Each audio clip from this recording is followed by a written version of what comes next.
Dans cet exercice, nous allons voir différentes méthodes qui permettent de comparer des fractions.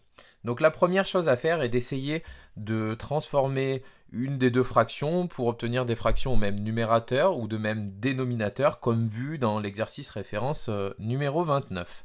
Donc ici, dans le premier cas, on a les fractions 3 dixièmes et 2 cinquièmes.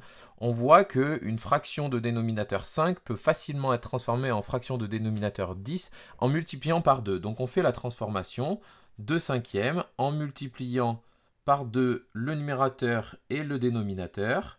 On obtient la fraction 4 dixièmes. Cette fraction 4 dixièmes, qui est égale à 2 cinquièmes, est facile à comparer à 3 dixièmes. 3 dixièmes, c'est moins que 4 dixièmes, donc on peut écrire que 3 dixièmes est inférieur à 4 dixièmes, autrement dit 2 cinquièmes. On aurait pu aussi au passage comparer ces deux fractions en passant par leur écriture décimale. 3 dixièmes, c'est le résultat de 3 divisé par 10, ça fait 0,3. 2 cinquièmes, c'est le résultat de 2 divisé par 5, c'est-à-dire 0,4. 0,3 est plus petit que 0,4. Donc on avait la même comparaison pour le petit a.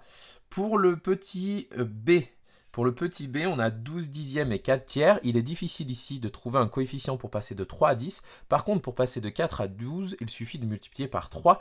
Donc on va modifier la fraction 4 tiers pour obtenir une fraction qui aura le même numérateur que la première. Donc on a dit qu'on allait multiplier par 3 le numérateur et le dénominateur pour ainsi obtenir la fraction 12 neuvièmes. Donc la comparaison revient à comparer 12 dixièmes et 12 neuvièmes. On a le même numérateur, attention ici, plus le dénominateur est grand et plus la fraction sera petite. Donc en divisant 12 par 10, on aura quelque chose de plus petit qu'en divisant 12 par 9. Donc 12 dixièmes est inférieur à 12 neuvièmes, autrement dit 4 tiers. Et ça nous permet donc de conclure sur cette comparaison-là. Pour la dernière comparaison, ici, il est difficile de passer de 4 à 5, difficile aussi de passer de 3 à 7, donc on va utiliser une troisième méthode.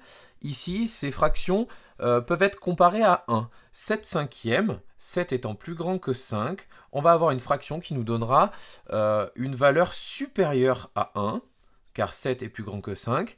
Et par contre, 3 quarts, le numérateur ici est plus petit que le dénominateur, 3 quarts, ça nous donnera une fraction qui aura une valeur inférieure à 1. Donc ça nous permet de conclure que la fraction 3 quarts est inférieure à 1, donc inférieure à 7 cinquièmes qui lui donne une valeur supérieure à 1. Et donc 7 cinquièmes est supérieur à 3 quarts en passant par la comparaison par 1.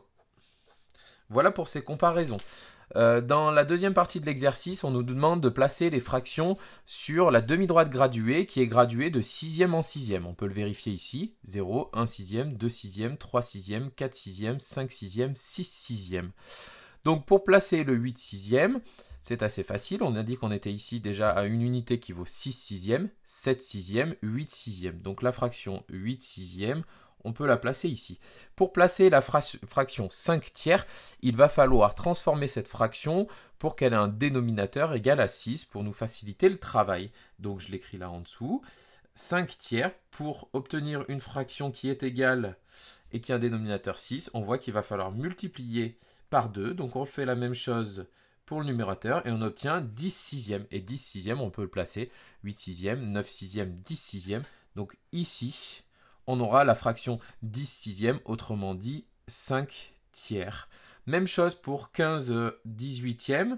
15 18e, on aimerait avoir une fraction qui aurait un dénominateur 6. Et on voit que pour passer de 18 à 6, on a simplement divisé par 3. Donc on va diviser par 3 le numérateur aussi. Et on obtient la fraction 5 sixièmes, qui est elle aussi facile à placer. 1 sixième, 2 sixièmes, 3 sixièmes, 4 sixièmes, 5 sixièmes.